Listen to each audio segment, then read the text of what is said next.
आता राज ठाकरेंचे जे सासरे होते बरोबर. आपले मोहन वाघ बरोबर. आणि त्यांच्याबरोबर आशालता वाबगावकर यांचं आपल्या इमारतीत ना म्हणजे महिन्यातून 1-2 वेळा तरी येणं असायचं. एवढं मला वाटत नाही कुठे एवढी रामनवमी उत्सवात आपल्या इथे जाणारे लोकच किती लक्षपूर्वक काय असेल बघ. नमस्कार, मी स्वप्नील रमेश देसाई आणि यंदाचं आमचं अष्टविनायक क्रीडा मंडळाचं श्री राम जन्मोत्सवाचं 75वं वर्ष आणि या 75व्या वर्षाच्या दृष्टीने आम्ही आमच्या सर्व जुन्या जाणत्या आणि ज्येष्ठ व्यक्तींचे हा मुलाखतीचा एक प्रपंच इथे मांडतोय. तर आजच्या या भागामध्ये आहेत अष्टविनायक क्रीडा मंडळाचे ज्येष्ठ सल्लागार आणि अष्टविनायक रहिवासी संघाचे अध्यक्ष श्री शरद बाळाराम राणे. आम्ही सर्वजण बाबा मामा म्हणून बोलतो, तर मी आता पण तसंच त्यांना बोलणार आहे. तर बाबा मामा, मला फक्त एक प्रश्न तुम्हाला हा विचारायचा आहे की अष्टविनायक क्रीडा मंडळ, त्या आधीचं बालगोपाळ मित्र मंडळ, हे सर्व तुम्ही जवळनं बघितलेलं आहे. तुमचा जन्म हा माझ्या मते तरी जुन्या अकोलावालाच आहे. तर तुमच्याकडनं मला आहे ना अष्टविनायक क्रीडा मंडळ, बालगोपाळ मित्र मंडळ आणि आपला पूर्ण राम जन्मोत्सव कशी सुरुवात केली, तुम्हाला कसं आठवतंय, त्या जुन्या आठवणींना मला तुमच्या उजाळा एकदा तुम्ही द्या.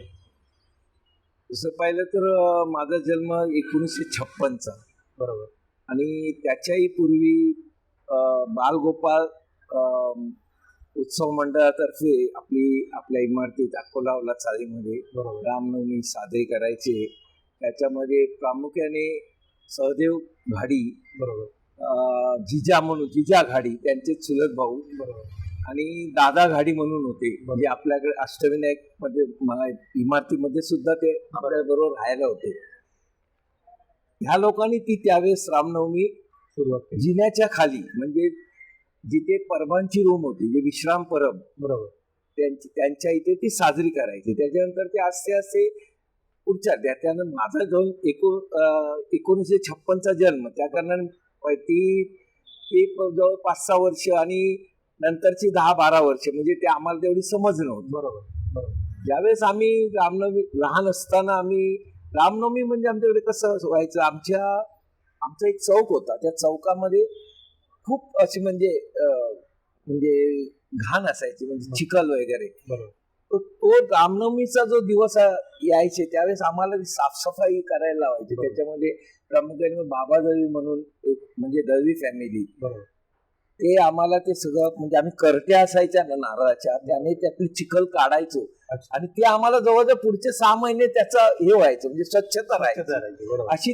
अशा पद्धतीने पूर्वी रामनवमी व्हायची. मग बांधकाम आहे, समजा काय बांधायचं आहे, पडदे लावायचे आहेत, तर नवहिंद बालमित्र मंडळाकडून आणणे, कारण ते आम्हाला आमच्या इमारतीत त्यांचे सगळेच कार्यकर्ते राहायचे. म्हणजे त्याच्यामध्ये आप्पा गाडी आले, तुमचे हे आले, दळवी आले, दादा दळवी, अंगशेकर आले, मधुकर अंगशेकर. त्याच्यानं आम्हाला तिथून सगळं साहित्य आम्हाला तिथून मिळायचं. त्या कारणाने असे त्यावेळेस पैसे असे खूप जमायचे नाहीत आणि तसे स्वस्ताही पण होती. बरोबर. त्या हिशोबाने आम्ही ते साफसफाई महत्वाची असायची त्यावेळेस. ह्यालाच अनुसरून हा माझा पुढचा प्रश्न असाच असणार आहे की आम्ही जेवढं बघितलेलं आहे, तर आपल्या मंडळामध्ये किंवा आपल्या इमारतीमध्ये पूर्वीपासून काही अभिनेते येत होते आपल्या सर्व कार्यक्रमांच्या वेळेला. काही वेळेला राजकीय व्यक्ती पण यायचे, पण त्यांचा आज राजकीय समावेश नसायचा, पण ऍज अ मंडळाला मदत म्हणून किंवा एक फेरी असायची, तसे अभिनेते पण यायचे. तर त्याच्या काही आठवणी सुद्धा सांगा. त्या आठवणी म्हणजे आता कसं आपल्याकडे जे बाबादळवी म्हणून मी बोललो तुम्हाला, तर ते कसं असायचं, बाबादळवी म्हणजे चित्रलेखा म्हणून हे नाट्य संस्था होती. त्याची ती प्रकाश योजना करायची. अच्छा. त्या प्रकाश योजनेच्या त्याने आपल्याकडे आता राज ठाकरेंचे जे सासरे होते, आपले मोहन वाघ, आणि त्यांच्याबरोबर आशालता वाबगावकर यांचं आपल्या इमारतीत ना म्हणजे महिन्यातून 1-2 वेळा तरी येणं असायचंच. त्या हिशोबाने ते रामनवमीच्या उत्सवात ते सामील व्हायचे. त्याच्यानंतर राजादानी, म्हणजे बरेचसे नाट्य कलाकार वगैरे आपल्याकडे येऊन गेलेले आहेत. आणि त्यांनी रामनवमी काय त्यातही म्हणजे मला सांगायचं आहे की आपल्या इथे रामनवमी जी होती बरोबर नुसते आपल्या इथे व्हायची नाही. बरोबर समोरची वाणी चाळ आहे, मागे मारुतीचं शंकराचं मंदिर आहे, मारुतीचं मंदिर आहे, तिथे पण व्हायची. पण आता तुम्हाला कुठे दिसणार नाही. करत असतील ते, नाही असं नाही, पण ते अशा मोठ्या प्रमाणात व्हायची. ते अजूनही आपण टिकवून ठेवलंय. बरोबर. म्हणजे आमच्या पुढच्या पिढ्या सुद्धा ते टिकवतील असं आशा आहे. बरोबर. म्हणजे मी आपल्या सर्व दर्शकांना हेच सांगू इच्छितो की बाबा दळवी हा जो त्यांनी आता जो उल्लेख केला, दिवंगत बाबा दळवी हे आमचे अष्टविनायक इमारतीचे रहिवासी. अष्टविनायक क्रीडा मंडळामध्ये त्यांचं महत्वाचं असं योगदान. पण महत्वाचं असं सांगावं असं वाटतं की चिंचपोकळी सार्वजनिक उत्सव मंडळ जे आपलं आहे, म्हणजे आपला लाडका चिंचपोकळी चिंतामणी, बरोबर, त्या काळामध्ये ज्या वेळेला कुठल्याही प्रकारच्या साहित्य नव्हते, कुठल्याही प्रकारच्या टेक्नॉलॉजीज नव्हत्या, त्यावेळेला देखील बाबा दळवी ही अशी एक व्यक्ती होती की त्यांनी वेगवेगळ्या प्रकारे प्रकाश योजना उत्सव मंडळात आणली आणि आपल्या चिंतामणीचा जो देखावा असायचा त्याच्यात त्यांची प्रकाश योजना असायची. आणि बाबा दळवी ज्या वेळेला आपलं चिंतामणी विसर्जन मिरवणुकीला निघायचा त्यावेळेला एकदा काळोख पडायला लागला संध्याकाळचा की त्यावेळेला पण प्रकाश योजना असायची त्यांची. म्हणजे आता जनरेटर व्हॅन्स असतात, जनरेटरचे छोटे हे असतात, पण त्यावेळेला आम्ही ऐकिवत आहे सगळं आम्हाला लोकांनी सांगितलेलं आहे, मोठमोठ्या वायर्स असायच्या, त्या पुढच्या दुकानांमध्ये जाऊन लावायचं आणि आपल्या चिंतामणीवर तो प्रकाश राहिला पाहिजे, ही त्यांची त्यावेळीची कल्पना होती. आणि तशा प्रकारे तो करणारा व्यक्ती होता. तो व्यक्ती म्हणजे आमचेच बाबा दळवी. ते सुद्धा आम्ही केलेलं आहे. बरोबर. म्हणजे कसं होतं त्यावेळेस, आता जरा चिंचपोकळी उत्सव मंडळाच्या याच्यामध्ये गेलं तर आम्ही स्वतः ती जी वायर असायची ती नेऊन पुढे धावत नेऊन लावायची दुसऱ्या ठिकाणी. बरोबर. आणि पुन्हा ती गोळा करून ती मागच्या ह्याच्यातून परत घेऊन यायची. बरोबर. असं ते असायचं त्यावेळेस. बरोबर. त्यामुळे मी मुद्दाम हा विषय घेतला की कसं त्या प्रकारे त्यावेळेला पण काम चालायचं. माझा दुसरा प्रश्न हाच असेल की ज्या वेळेला आपली जुनी अकोलावाला चाळ पुनर्विकासासाठी आपण गेलो 89 साली, आणि आपली सर्व लोक, काही लोक सायनला विभागली गेली, शिबिरात गेली, काही लोक विक्रोळीला संक्रमण शिबिरात गेली, तर त्यावेळेला पण आपण राम जन्मोत्सव कसा साजरा केला? सायनला केला की विक्रोळीला केला आणि कसा केला ते मला जाणून. त्यावेळेस मात्र थोडंसं आम्हाला डिफिकल्ट झालं होतं. का तर आपले एक बाजू विक्रोळीमध्ये ते पण विभागले गेले. फक्त आम्ही सायनमध्ये ज्यावेळेस गेलो त्यावेळेस आम्ही एकत्र होतो. बरोबर. बरेचसे म्हणजे नाही म्हटलं तरी 20-25 घरं तरी एकत्र होतो. बरोबर. तर त्यावेळेस आम्हाला जो फंड गोळा करायचा तो त्यावेळेस प्रॉब्लेम आला होता. पण रामाच्या कृपेने ते एवढं सुरळीत झालं की आम्ही तिथे अशा स्पर्धा भरवल्या की त्याच्यामध्ये आम्ही बाहेरच्यांना सुद्धा इन्व्हॉल्व केलं होतं. बरोबर. त्याच्यामध्ये मी राजन डिचोलकर, सुहास गावडे, अशोक डिचोलकर, कृष्णा कातकर याने आम्ही हिरिरीने भाग घेतला होता. म्हणजे असे सगळेच होते.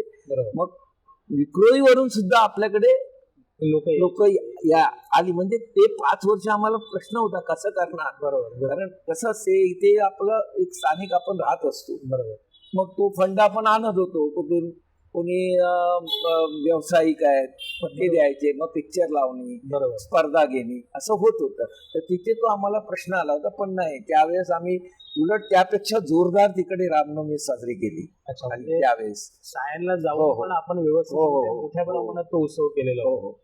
तर त्याशीच एखादी काही तुमची आठवण जी तुम्ही सायनला होतात किंवा ज्या वेळेला आपण हा रामनवमी करत होतो त्यावेळेला नक्कीच आर्थिक बाजू ही सांभाळणं कठीण असेल, त्यावेळेला तेवढा इन्कम कोणाचा नव्हता. मग अशा परिस्थितीतही कशी रामनवमी आपण केलेली? त्यावेळेस काय झालं, जो फंड असायचा ना तो आम्ही शक्यतो असे कोण दानी असतात. बरोबर. की बहुत रामाचे जन्माचा उत्सव आहे, आपण त्या हिशोबाने ते द्यायचे. म्हणजे आपण आता कशी आपण हे काढतो त्यावेळेस तेवढंच हे नव्हतं, पावती बुक छापणे वगैरे. तर त्याच्यातून आम्ही सगळ्या स्पर्धा भरवायचो लहान मुलांच्या. पण त्या आपल्या इमारतीपुरत्या नव्हत्या, त्या विभागात आमच्या शेजारी जे होते आमची मित्रमंडळी त्यांची सुद्धा मुलं किंवा त्यांच्या पालक कोण असायचे त्याच्यामध्ये इन्व्हॉल्व्ह व्हायचे. आणि त्या हिशोबाने आम्ही मग ते सुद्धा मदत करायचे की रामनवमी आहे तर त्याच्यामध्ये हे करायचं. आणि मग चित्रपट लावणे, तिथे सुद्धा आम्ही तशाच पद्धतीने सगळं केलं. उलट आम्ही तिथे एवढा जोरदार केलं त्या स्पर्धा की नंतर आपल्या मुलांनी अलीकडे काही वर्षापूर्वी वगैरे इथे फार सुंदर तेच त्याच धर्तीवर असं काही नाही केलं. असं तिथे आम्ही सुरुवात केली. मग आता तुम्ही एकदम सुरुवातीच्या काळातल्या श्रीराम जन्मोत्सव बघितलाय, आताही तुम्ही बघताय, तर तुमच्याकडनं अष्टविनायक क्रीडा मंडळाच्या सर्व म्हणजे आता जी पिढी काम करते की आता जसं पुढे अजूनही उत्सव करायचा आहे, तर त्यासाठी तुम्ही काय मार्गदर्शन कराल? नाही, प्रश्नच नाही. आता ते करतात म्हणजे हे आवड हवी आहे. एवढं मला वाटत नाही कुठे एवढी रामनवमी उत्सवात. आता ठीक आहे रे, राम जन्मभूमीच्या इथे मंदिर झालं वगैरे त्या हिशोबाने काही काही लोक नव्याने करतात, पण एवढी वर्ष करायची सातत्याने आणि असं एवढं उत्सवात आता हे बघितल्यानंतर बाहेरचे आपल्या इथे जाणारे लोकच किती लक्षपूर्वक काय असेल बघ, उत्सुकता आहे. बरोबर, येऊन बघत पण असतील. ही मुश्किल आहे म्हणजे कोण करत असेल तर. आणि आता फ्युचर मध्ये जर असं हे आहे की आता कसं आहे, सगळं जमानाच मुलंच आता नोकरी धंद्याच्या हिशोबाने बाहेर असतात. ते येणार वेळ मिळेल 10 वाजता 11 वाजता, किंवा दुसऱ्या दिवशी पण उभे राहणार, इथे सगळे असे कार्यक्रम करणार. ते होईल नाही असं नाही, कारण ती शेवटी परंपरा आहे. बरोबर, असं आम्हाला पण वाटायचं की होईल का नाही होईल, कारण इथे बरेचसे रामनवमी बंद झाले आहेत. बरोबर. आता तुम्हाला पण कदाचित तू पण बघितलं असेल, समोर वाणीचाळीत रामनवमी होत होती. बरोबर, मागच्या साईडला मगाशी मी सांगितलं कसा होतो मंदिरात होत तेवढं होती. ते आता नाहीच नाहीच आहे. कुठे आहे? फक्त आपण मला वाटतं आपल्या इथे आहे. इथे आपण- हो, हा. 75 हो, हो. वर्ष करणं ही हो. फार मोठी गोष्ट आहे, प्रश्नच नाही. जी आपण करतोय म्हणजे सातत्याने. म्हणजे माझा प्रश्न हा तोच आहे की जी प्रेरणा मिळते आम्हाला, जी काम करायला मिळते ती तुमच्याकडनंच मिळते, की तुम्ही ज्या असं चाललंय ते चालत.